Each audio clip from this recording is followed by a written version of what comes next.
ಹಾವೇರಿ ಜಿಲ್ಲೆಯ ಹೋರಿ ಹಬ್ಬದ ವಿಜಯೋತ್ಸವ ಕಾರ್ಯಕ್ರಮ ಮಾಡಲಾಯಿತು. ಈ ಸಂದರ್ಭದಲ್ಲಿ ಹಾವೇರಿಯ ಹುಕ್ಕೇರಿ ಮಠ ಸ್ವಾಮೀಜಿಯವರಾದ ಸದಾಶಿವ ಸ್ವಾಮೀಜಿಯವರು ಹಾಗೂ ಕೂಡಲಮಠದ ಸ್ವಾಮೀಜಿಯವರು, ಅಕ್ಕಿ ಆಲೂರು ಮಠದ ಸ್ವಾಮೀಜಿಗಳವರು, ಗುಬ್ಬಿ ಮಠದ ಸ್ವಾಮೀಜಿಗಳವರು, ಅಕ್ಕಿ ಮಠದ ಸ್ವಾಮೀಜಿಯವರು, ಅಗಡಿ ಮಠದ ಸ್ವಾಮೀಜಿಗಳವರು ಹೋರಿ ಹಬ್ಬದ ಉದ್ಘಾಟನಾ ಕಾರ್ಯಕ್ರಮದಲ್ಲಿ ಭಾಗವಹಿಸಿದ್ರು. ಈ ಸಂದರ್ಭದಲ್ಲಿ ಹೋರಿ ಹಬ್ಬದ ವಿಜಯೋತ್ಸವ ಮಾಡಲಾಯಿತು. ಇದೇ ಸಂದರ್ಭದಲ್ಲಿ ಹೋರಿ ಹಬ್ಬದ ಸಮಿತಿಯ ಅಧ್ಯಕ್ಷರು ಬಸವರಾಜ್ ಬಸಣ್ಣ, ಈ ಸಂದರ್ಭದಲ್ಲಿ ಹೋರಿ ಹಬ್ಬದ ಹೋರಾಟಗಾರರಾದ ಮಾನ್ಯ ಸಂದೀಪ್ ಪಾಟೀಲ್, ವಕೀಲರು, ಹೋರಿ ಹಬ್ಬದ ಕರ್ನಾಟಕದ ಎಲ್ಲಾ ಜಿಲ್ಲಾ ಹೋರಿ ಹಬ್ಬದ ಸಮಿತಿ ಹಾಗೂ ಹೋರಿ ಹಬ್ಬದ ಅಭಿಮಾನಿಗಳಾದ ಮಾಜಿ ಎಂಎಲ್ಎ ಮಹಲಿಂಗಪ್ಪ ಮತ್ತು ರೈತ ಸಂಘದ ಅಧ್ಯಕ್ಷರಾದ ನಾಯಕ ಸರ್ ಜಿಟಿ ಶಿವರಾಜ್, ಕೆಟಿ ನಾಗರಾಜ್, ರೇವಣಸಿದ್ದಪ್ಪ ಕೋಡಿಹಳ್ಳಿ, ಮಹಾಂತನವರ, ಲೋಕಣ್ಣ ಹಳ್ಳಿ ಕೊಪ್ಪ, ಅಮರ್ ಬೆಲ್ಲದ್, ಮಾಲ್ತೇಶ್, ಗಿರೀಶ್ ಹಾಗೂ ಹಾವೇರಿ ಜಿಲ್ಲಾ ಎಲ್ಲಾ ಹೋರಿ ಹಬ್ಬದ ಅಭಿಮಾನಿಗಳು ಸೇರಿ ಹೋರಿ ಹಬ್ಬದ ವಿಜಯೋತ್ಸವ ಆಚರಿಸಲಾಯಿತು. ಈ ಸಂದರ್ಭದಲ್ಲಿ ಮಾನ್ಯ ಸಂದೀಪ್ ಪಾಟೀಲ್ ಸರ್ ಅವರಿಗೆ ಸನ್ಮಾನ ಮಾಡಲಾಯಿತು. ಮಾಡ್ತೀವಿ ಯಾರೇ ಅವರು ಇವೆಲ್ಲ ಹೇಳಕ್ ಅವ್ರಿಗೆ ಅಧಿಕಾರ ಇಲ್ಲ. ಅವ್ರ ಕಲ್ಸೇನ ಅಲ್ಲೇ ಕಾನೂನು ಉಲ್ಲಂಘನೆ ಆದ್ರೆ ಮಾತ್ರ ಹಾಕಬೇಕು ಕಾನೂನು. ಅದು ರಾಜ್ಯ ಸರ್ಕಾರ ಏನ ಇಲ್ಲ ಸಲ್ಲದ ಕಾನೂನುಗಳನ್ನು ಷರತ್ತುಗಳನ್ನು ಹಾಕ್ಯಾರ. ಸಂದೀಪ್ ಸರ್ ಅವರು ನಿನ್ನೆ ಹೈಕೋರ್ಟ್ ಅಲ್ಲಿ ವಾದ ಮಾಡಿದ್ದಾರೆ. ನಮಗ ಜಲ್ಲಿಕಟ್ಟು ನಿಯಮಾವಳಿ ಏನದಾವ ಅದರ ಪ್ರಕಾರ ನಮಗ ಹೋರಿ ಹಬ್ಬ ಆಚರಣೆ ಮಾಡಕ್ಕ ಅವಕಾಶ ಮಾಡಿಕೊಡ್ರಿ ಅಂತ. ಹೈಕೋರ್ಟ್ ಹೆದರೈತೆ ನಿಮ್ಮ ಹೋರಾಟ ನೋಡಿ. ಯಾಕಂದ್ರೆ ಮೊನ್ನೆ ಹೋರಾಟ ಹಬ್ಬ ಆದಾಗ ಏನೇನು ಅನಾಹುತಗಳಾಗ್ಯಾವೋ ಹೈಕೋರ್ಟ್ಗೂ ಗೊತ್ತೈತಿ. ಹೈಕೋರ್ಟ್ ಜಡ್ಜ್ ಅಂದ್ರಂತೆ, ನೀವ್ ಯಾಕೆ ಹೋರಾಟ ಮಾಡಿ ಸರ್ಕಾರ ಮಟ್ಟ ಹೊಡ್ತಿರೋ?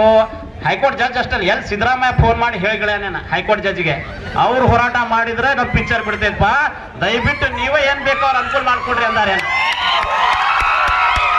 ಹಂಗನಿಸ್ತಾ ಇದೆ. ಯಾಕಂದ್ರೆ 2 ದಿವಸದಾಗ 2 ಹಿಯರಿಂಗ್ದಾಗ ಅಂತ ದೊಡ್ಡ ಸಮಸ್ಯೆನ ಎರಡು ಹಿಯರಿಂಗ್ದಾಗ ಅವ್ರು ಕ್ಲಿಯರ್ ಮಾಡ್ಕೊಂಡು ನಿಮ್ಗೆ ಏನೇನು ಅನುಕೂಲ ಮಾಡ್ಕೊಡ್ಬೇಕು ಹೈಕೋರ್ಟ್ ಅನುಕೂಲ ಮಾಡ್ಕೊಡ್ತೀವಿ ಅಂತ ನಾಯಕರೇ.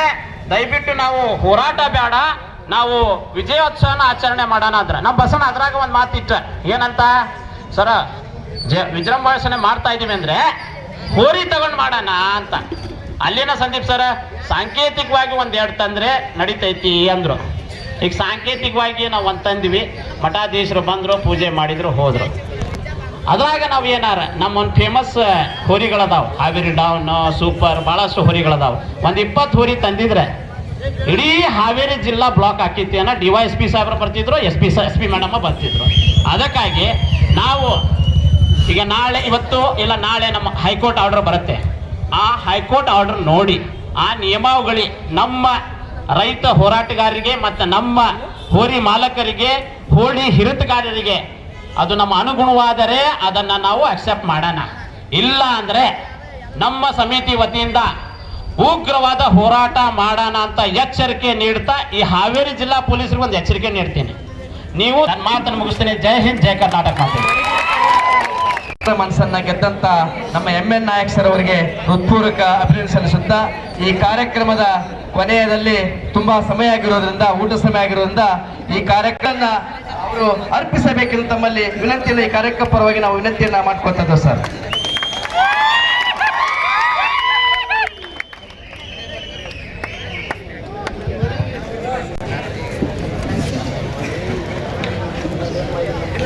ಎಲ್ಲ ಕಟ್ಟಾಳುಗಳಿಗೆ ಕಾಣ್ತಾ ಇದ್ದಾರೆ.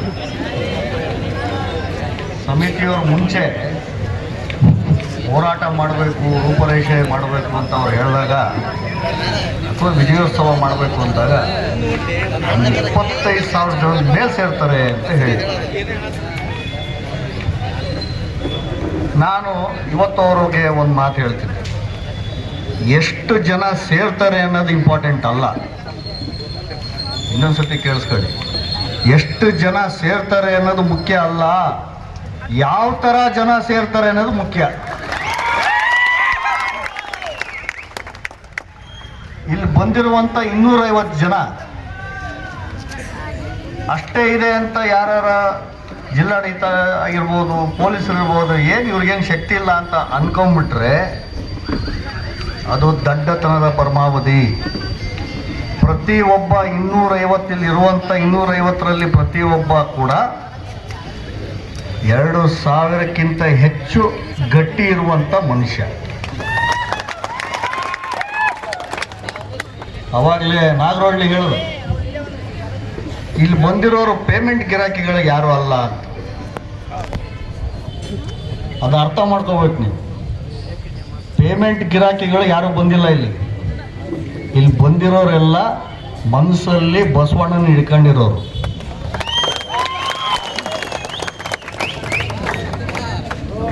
ನಾನು ವೃತ್ತಿಯಿಂದ ಒಬ್ಬ ವಕೀಲ ಮಾತ್ರ, ನಾನು ರಾಜಕಾರಣಿ ಅಲ್ಲ, ನಾನು ಒಬ್ಬ ವಕೀಲ. ಈ ಹೋರಾಟ ಸಮಿತಿಯವರು ಮುಂಚೆ ನನಗೆ ಕರೆದಾಗ ನಾನು ಕಾನೂನಿನ ವಿಚಾರದಲ್ಲಿ ಯಾವ್ದಾರ ಕ್ಲಿಷ್ಟಕರದ ವಿಚಾರಗಳಿದ್ದರೆ ದಯವಿಟ್ಟು ನನಗೆ ಹೇಳಿ.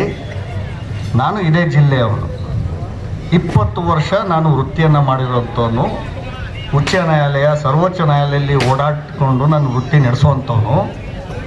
ನನ್ನ ಕನಿಷ್ಠ ಸೇವೆ ಈ ಜಿಲ್ಲೆಗೆ ಏನಾರ ಸಲ್ಲಿಸೋದಿದ್ದರೆ ನಾನು ನಿಮ್ಮ ಜೊತೆಗೆ ಇರ್ತೀನಿ ಅಂತ ಹೇಳಿದ್ದೆ.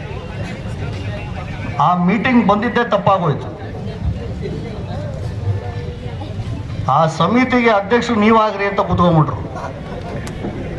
ನಾನು ಹೇಳಿದೆ, ದಯವಿಟ್ಟು ಕ್ಷಮಿಸ್ರಿ, ಈ ಹೋರಾಟವನ್ನು ನಡೆಸ್ಕೊಂಡು ಹುಟ್ಟಾಕಿ ಬಂದವರು ನೀವುಗಳೆಲ್ಲ, ನಾನಲ್ಲ. ನಾನು ಮಧ್ಯಕ್ಕೆ ಬಂದು ನಾನು ಅಧ್ಯಕ್ಷ ಆದರೆ ನನಗೆ ಗೌರವ ಅಲ್ಲ. ನಾನು ಸ್ಥಾನಕ್ಕೆ ಇರುವಂಥ ವ್ಯಕ್ತಿ ಅಲ್ಲ, ಕೆಲಸಕ್ಕೆ ಇರುವಂಥ ವ್ಯಕ್ತಿ. ನನ್ನನ್ನು ಯಾವ ರೀತಿ ಉಪಯೋಗ ಮಾಡ್ಕೋಬೇಕು ಅನ್ನುವಂಥ ವಿಚಾರ ನೀವು ಮಾಡಿ ಅಂತ ಹೇಳಿದ್ಕೆ ಇವತ್ತು ನೀವೆಲ್ಲ ಇವತ್ತಿಲ್ಲಿ ಸೇರಿದ್ದೀವಿ. ಯಾಕೆ ಸೇರಿದ್ದೀವಿ? ವಿಜಯೋತ್ಸವ ಅಂತ ಹೇಳಿದ್ವಿ. ಏನು ಗೆದ್ದಿದ್ದೀವಿ? ಹಾಗಿದ್ರೆ ಏನನ್ನ ಗೆದ್ದಿದ್ದೀವಿ? ಇದು ಪ್ರಥಮವಾಗಿ ನೀವು ಎಲ್ಲ ನಿಮ್ಮ ಜ್ಞಾನದಲ್ಲಿ ಏನನ್ನ ವಿಚಾರವನ್ನು ನಮ್ಮ ಅಡ್ಡಿ ಇತ್ತು, ಯಾವ ವಿಚಾರವನ್ನು ನಾವು ಮೆಟ್ಟಿ ನಿಂತಿದ್ದೀವಿ ಅನ್ನೋದು ಕಾನೂನಾತ್ಮಕವಾಗಿ ನೀವು ತಿಳ್ಕೊಳ್ಳೇಬೇಕು ಅಂತ ಹೇಳಿ ಕಾನೂನು ಮಾಡಿದ್ದಾರೆ. ನಮ್ಗೆ ಯಾರಿಗಾರ ಗೊತ್ತಿತ್ತ? ಇದು ಗೊತ್ತಿರಲಿಲ್ಲ. ಆದರೆ ಕಾನೂನು ಅನ್ವಯ ಆಗೋದಿಲ್ಲ ಅಂದ ತಕ್ಷಣ ಗಾಡಿ ಹೆಂಗೆ ಬೇಕಾದ್ರೆ ಹೊಡ್ಕೊಂಡು ಹೋಗ್ಬೋದಾ?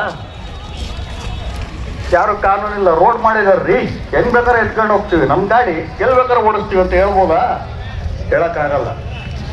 ಅದಕ್ಕೋಸ್ಕರ ಒಂದು ಸುತ್ತೋಲೆಯನ್ನು ಮಾಡಿದ್ರು ಸರ್ಕಾರ, ಯಾವ ರೀತಿ ನಡ್ಕೊಂಡು ಹೋಗಬೇಕು ಅಂತ.